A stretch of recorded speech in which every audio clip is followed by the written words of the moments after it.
right, you guys. So now we know that there's some kind of voodoo or magic. It's got to be related to the Appalachian Mountains, because again, from what I understand, it's either in the Appalachian Mountains or it's near it. But I've heard about strange spiritual happening. So let's see.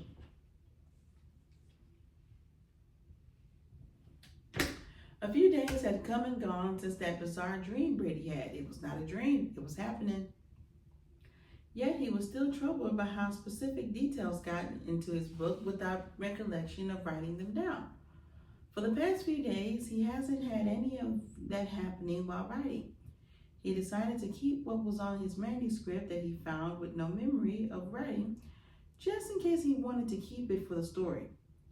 And so far, everything seems to be coming along with the story. He sits out on the dock, laid out on a lounge chair, completely naked, soaking in some much needed sun over his body. He already has a nice tan, but enjoys maintaining it as much as possible. He loves the bronze color it gives his skin, which matches his hair and eyes well. While he lay there getting some sun, Emily was in the pool several feet away swimming. She too had no clothes on and was mumbling, "Y'all are some naked fools." I don't think that these two people ever put on clothes. They naked at all times. Let's see. And was moments ago lounging in a chair next to Brady, soaking in a bit of sun before she decided to go into the pool for a swim. They both knew the fall and autumn season would move in a matter of weeks, and the end of the summer was just around the corner. After swimming around a bit, Emily steps out of the pond and walks back to the chair she was lying in beside Brady. She sits down, water dripping from her hair, running all down her naked body, and the water glistening in the sunlight. Brady lifted his glasses for a moment and looked at her voluptuous body, while at the same time she was lusting over his tanned, muscular body. This sweat was coming off his skin, baking under the sunlight, glistening before her eyes. Oh, she quickly begins a conversation before she is tempted to ruin his sunbathing by, "So, how's the writing coming along?" she asked. Of course, he never told her about his strange dreams, nor would he tell her about discovering things he found written in his manuscript that he does not remember writing. She hadn't told him about her dream or the few recurring dreams she'd had lately. What recurring dreams? It's coming along well, but we still have a long way to go. "How are your paintings coming along?" he asked. You haven't been in there yet?" she asked, a bit stunned that he hadn't gone into the room he gave to give her use for painting. "No, looking over someone's unfinished work is rude," he answered. "Well, ain't you sweet? I have a few finished paintings," she replied. "I'd like to check those out later," he said. They both lay back in the chairs, listening to the sounds of nature around them. The day was hot, and the temperatures had reached the upper 80s. They began to notice throughout the day that scattered clouds were passing by and would sometimes cover the sun. By now, the air was starting to feel, and the way that the wind had picked up within the last 30 minutes, it was safe to say a storm could be moving in the area by sundown. "I can't tell you how nice it is to walk around a yard, pick vegetables out of the garden, go fishing, ride on the boat.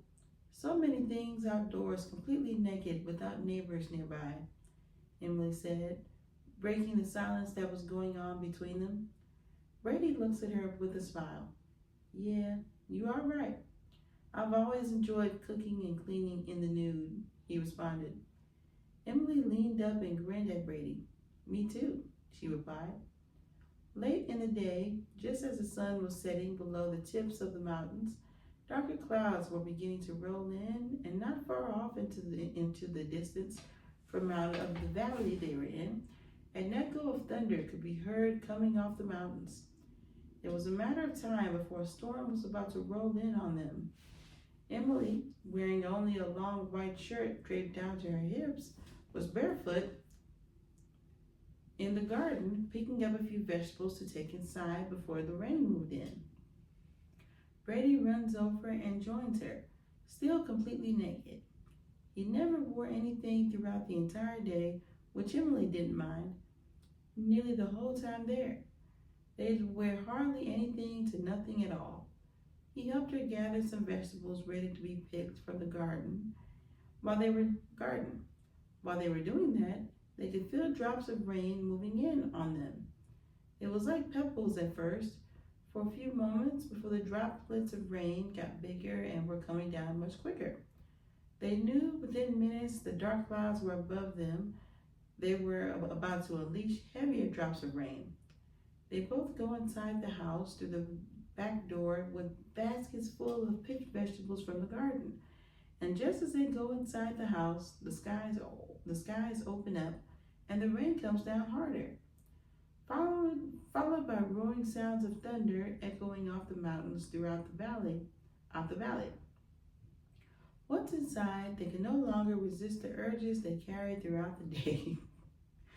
Again, I hope she is on birth control because they are wildin'. The woman is wild, woo! They are wildin'. Their lips locked together, arms around one another. He grabs her around the hips and places her in the middle of the kitchen. Her legs, while they kiss with such passion. These folks are like rabbits. Tanya, good. Sorry, stand man. All right. Let's see. They were kissing as if it were their first time making out. Ready for Emily. And while he had her on the bar table, she was at the right level, perfectly for him to. Emily let out a low, enjoying the feel. They had wanted this so badly all day, and they were glad they waited. With the storm moving in outside, making this even more perfect. The two made love inside the kitchen while rain fell over the house, and it could be heard throughout the house due to how much rain was falling outside. Maybe that's why he was like, no, I can't write it unless I'm at the lake house. Remember when his publicist was like, you are really superstitious. Why do you have to be at the lake house to get this done? And he's like, no, I have to be physically at this lake house. And I have to have a woman with me.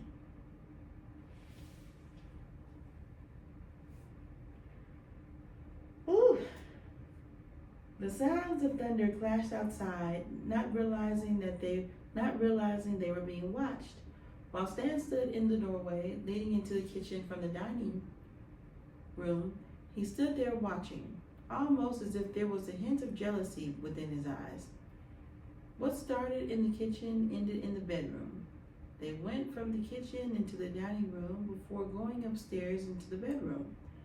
After the two of them had made love for the last few hours while the storm continued outside, they both lay on the bed completely naked, covered in sweat while curled up next to each other, staring out the big window in the room, listening to the rain fall on the roof of the house, and hearing how the wind was blowing the rain against the window. It was so peaceful, and it made their mood that much better. The lightning would light up the somewhat dark room. The only light came from the night light outside the room door in the hallway. Thank you for a wonderful summer, Emily said. Her eyes were fixed out the window and curled up with Brady behind her on the bed. She watched the rain sounds like pebbles when smacking the window near their bed. Brady kissed the top of her head. Thank you for coming into my life and giving me a reason to enjoy living again, he replied. I feel like the I love you is coming up.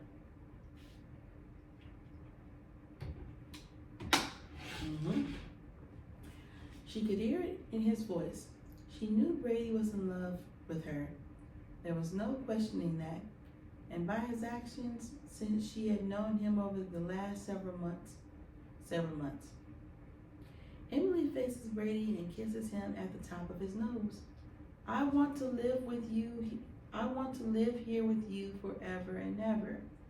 Just you, me, and the lake house here in the mountains, she said just before she started nibbling on his nose with her front teeth. Brady rolled Emily around on her back and lay against her, staring into her eyes, his mind racing with thoughts of so many things he wanted to do with her by his side. It can be done. You and I can sell our houses in Florida and live out the rest of our lives here. Y'all know what I'm thinking. He said. She smiles before leaning her head up and kissing his neck before whispering into his ear. That's all I ever wanted since I saw you years ago. Whoa. Hold on.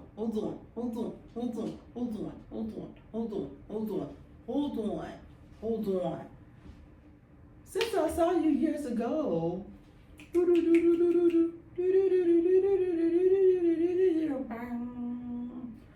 That's all I ever wanted since I saw you years ago. At that moment, Emily realized what she had said, and her mind was racing with what to say next to throw him off from what she had said. She did not want to cause any suspicion with him.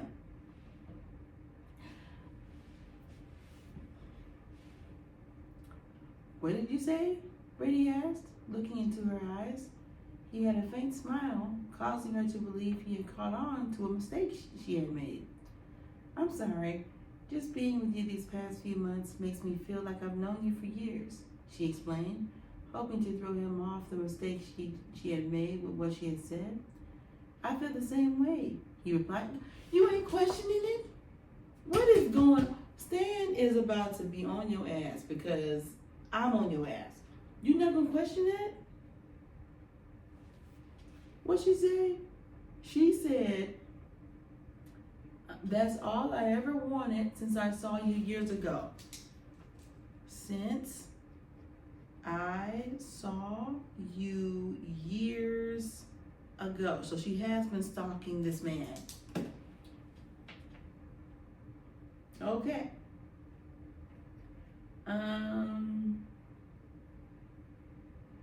They both kissed while Emily, deep within her thoughts, was hoping that worked, and it threw him off. While in the meantime, Stan stood outside their doorway, leaning against the wall with a certain look about him. Same look we got. He had heard what she said, thus proving more of what he had warned Brady about. Downstairs in the kitchen, Brady wore his robe and found a bottle of wine to take upstairs to the bedroom for him and Emily to drink while she waited upstairs in bed. The storm continued outside. The rain was pouring down and thunder roared across the land while streaks of lightning would light up so many dark areas of the house. With the kitchen light on, Brady searched around until he found a bottle of wine that he felt was good for them to drink that night. And while gathering 2 glasses to take upstairs, Stan entered the kitchen, dressed nicely as he often does. Tell me you are not going to put off what was said and pretend that little slip-up did not happen, he said. What's there to put off? She only said what I've been thinking all this time, Brady replied, walking past Stan, turning off the light, and heading for the dining room to go back upstairs to the bedroom where Emily waits. There was still a bit of light around, not just from the outdoor solar lights shining through the many windows throughout the lake house, but a few night lights plug into the walls throughout the inside that turn on at night, not to mention the flash of lightning outside. Stan reaches out and grabs Brady by the back of his left shoulder, almost pulling him back to him while turning him around to face him. Why are you so damn thick-minded lately? Do you not see what the hell is going on around you? Are you blind? Or just fucking stupid? Stan scolded. I ain't got time for this, Brady said with a hiss while pulling away from Stan so he could leave.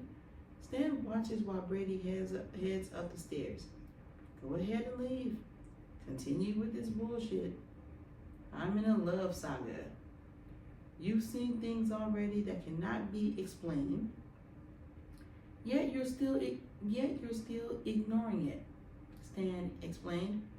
Brady stops midway up the stairs, turns around, heads back down a little ways from the bottom step, and gives Stan a dirty look. I'm moving on with my life. You want to join me? Great. If not, there are several doors you can take that lead out of this house. Take your pick. Oof. You cannot be this stupid. Do you not see what is going on here? Don't you see that you are not in control of your own life anymore? Stan warned. Yet Brady did not seem to want to believe him, let alone listen to him. He turned away from Stan and went back upstairs again. Fine, don't listen to me. But when the shit hits the fan, and believe me, shit will surely hit the fan around here, you'll wish you listened to me, Stan warned. Brady ignored him while heading to the next floor, carrying a bottle of wine and 2 glasses, and headed towards the bedroom. The next day, the weather was lovely. A small shower of rain remained in the area, and according to the news, would stay for the whole day.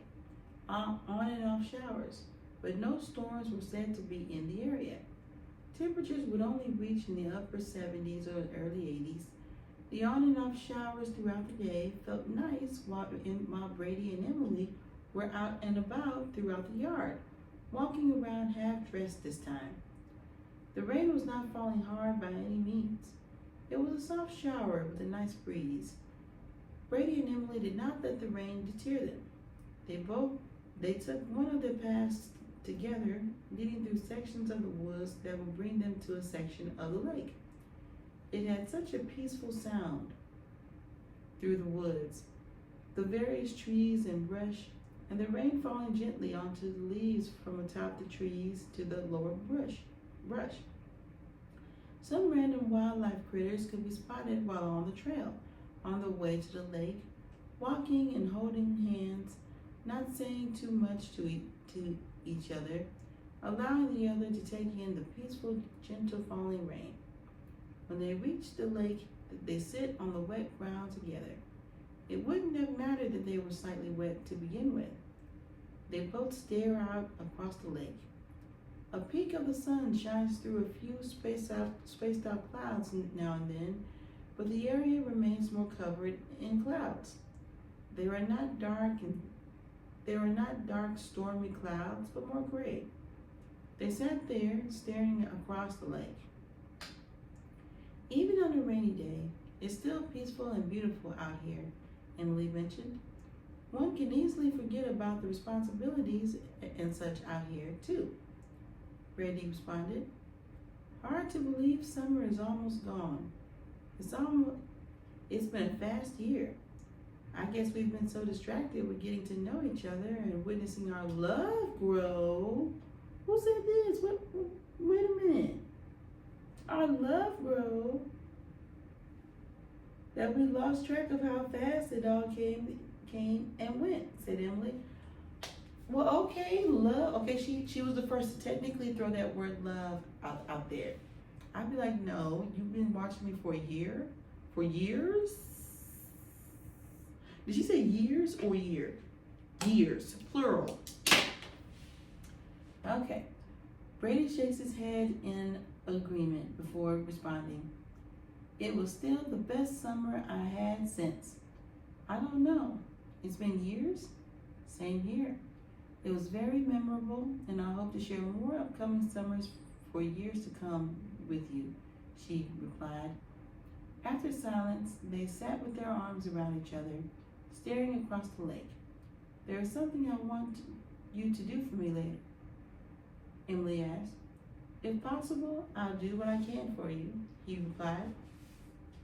Emily turns her attention to him, giving him this look that Brady wasn't too sure of.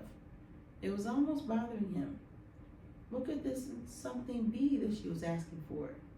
He asked himself. Brady was not looking too thrilled, more or less nervous about doing such a thing. It was his first time doing this. Doing what? And he knew trust must go into it. Doing what? Brady sits on a pool completely naked inside the room upstairs that he gave to Emily to use for her painting room. Oh, sits on a stool. Okay. Oh, she was for him to pose naked. Okay. He sits there striking a pose for Emily while she has her painting materials ready. She's prepared to paint a new portrait of Brady. Oh my goodness. Well, I mean, she might as well. I mean, I cannot believe I let you talk me into this, Brady said, almost sounding as though he were uncomfortable, but seeing how excited Emily was, he decided to at least try for her sake. Don't worry, baby. No one will see this painting, she said quickly after she had this look about her as though she were thinking of something, and Brady could see something was on her mind. Knowing who you are, maybe she has some kind of spells to where when she paints someone, things happen. I don't know. I'm just throwing that out there. Let's see. Let's see. Where was I? Knowing who you are, I could get top dollar for this painting, she said with a big grin.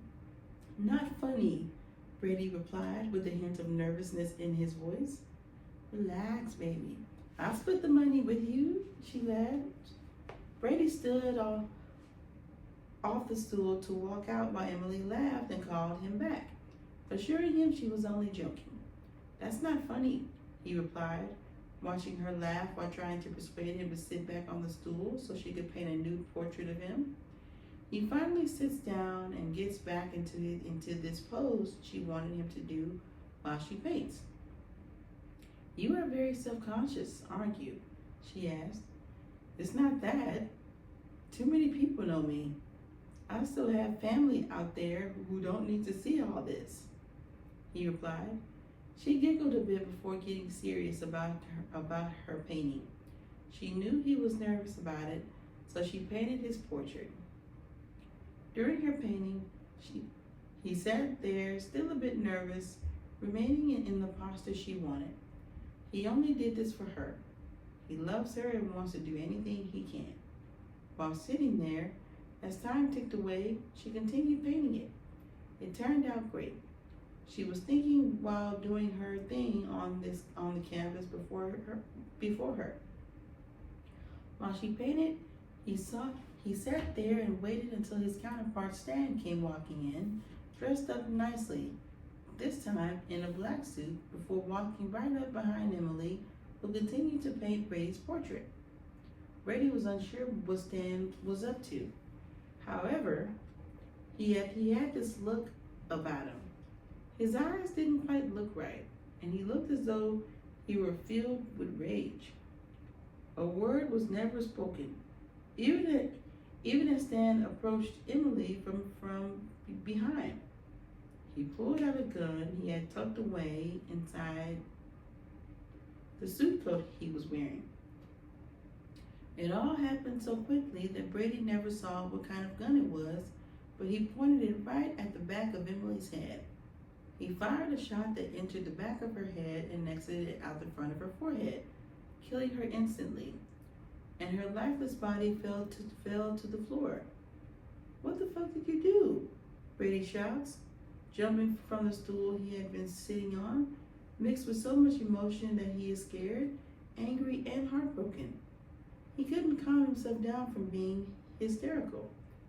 He saw Emily's lifeless body on the floor in a pool of blood, with that brain matter splattered on the floor.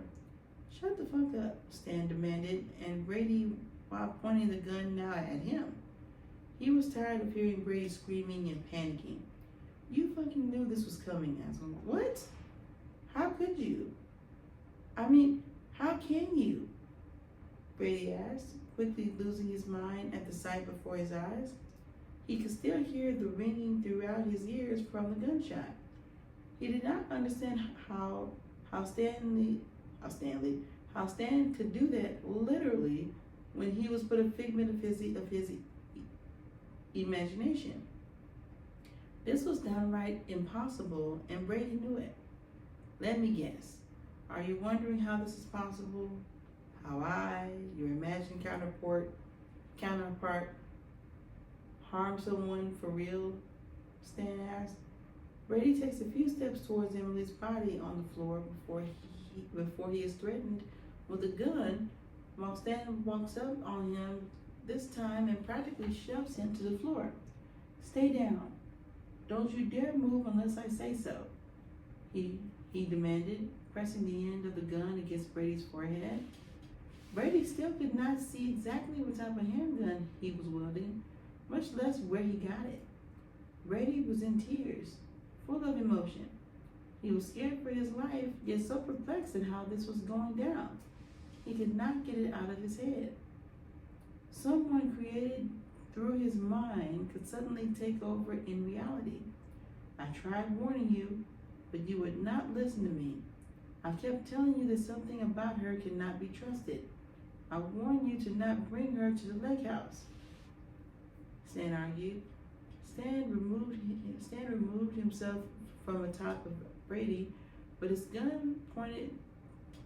his gun pointing at Brady while he remained on the floor. Whew. Brady could see that his eyes were full of rage. He snapped at how they looked, and his movements even brought notice to his thoughts. Okay, I'm listening. Why did you kill her? Brady asked, trying to keep himself calm, not to allow himself to panic any further. You're too damn blind to understand why. You don't seem to remember why we brought her here, Stan explained. He stood there watching the tears flow from Brady's eyes while he stared over Emily's lifeless body on the floor. The old saying goes, trust your gut, Stan said, pointing the gun right at Brady, who remained on the floor, an emotional wreck at this point. There was nothing else that could be done for him, and Stan knew it. He knew Brady allowed his love for Emily to outweigh while they came to the lake house. You failed, and we have no room for failures in this world, Stan bragged. Before he could pull the trigger and fire the gun, Brady replied, so you kill me, what then? Live out your life as me? Stan pauses for a moment, taking in what Brady said. Yeah, why not? He said, firing off a shot from his gun. All Brady could hear after the shot went off was Emily repeatedly calling out his name. If he has one more dream, I'm going to pull out my gun. So I pulled out my gun. Yeah. If he has one more crazy dream, I am going to lose it. Because I be invested, okay? Like, were y'all invested too? Because that seemed a little bit too real. But you know what? You're right. You're absolutely right. I should have known that was a dream. I should have known. I should have known. I should have known. Okay. All Brady could hear after the shot went off was Emily repeatedly calling out his name. He must have been dreaming or wandering off in his mind. How much you want to bet that was written in the book? Because he fell asleep or whatever. All right, Brady saw that he was still sitting on the stool, striking the pose Emily wanted him in so she could paint his portrait. Emily looked and saw, Brady looked and saw Emily stretching beside where she was sitting to paint. She gave Brady a worried look. She tried to understand how it took her calling his name so many times before he acknowledged her. He was awake. He was in a trance. What happened? He asked, dazed and confused. Emily knew immediately that he must have been daydreaming for a long time to escape being so nervous about having himself painted in the nude for a portrait. Of course, that's what it is.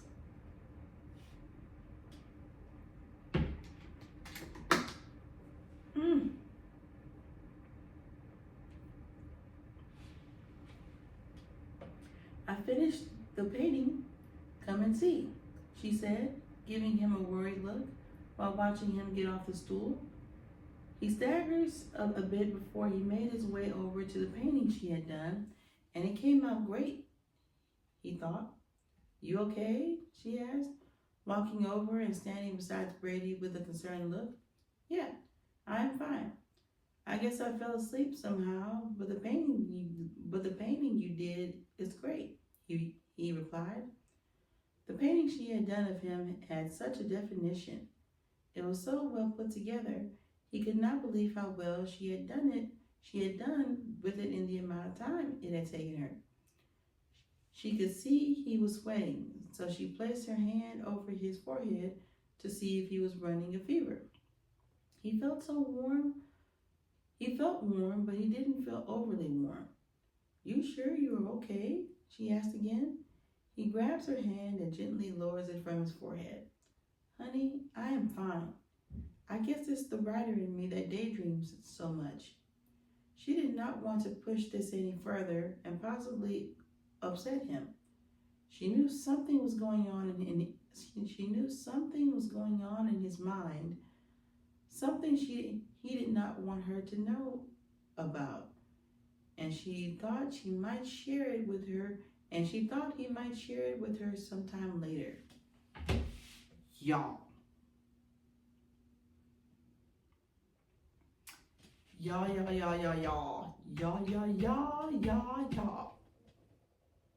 We gotta get into chapter 13. There is no time to wait. There is no time to spare.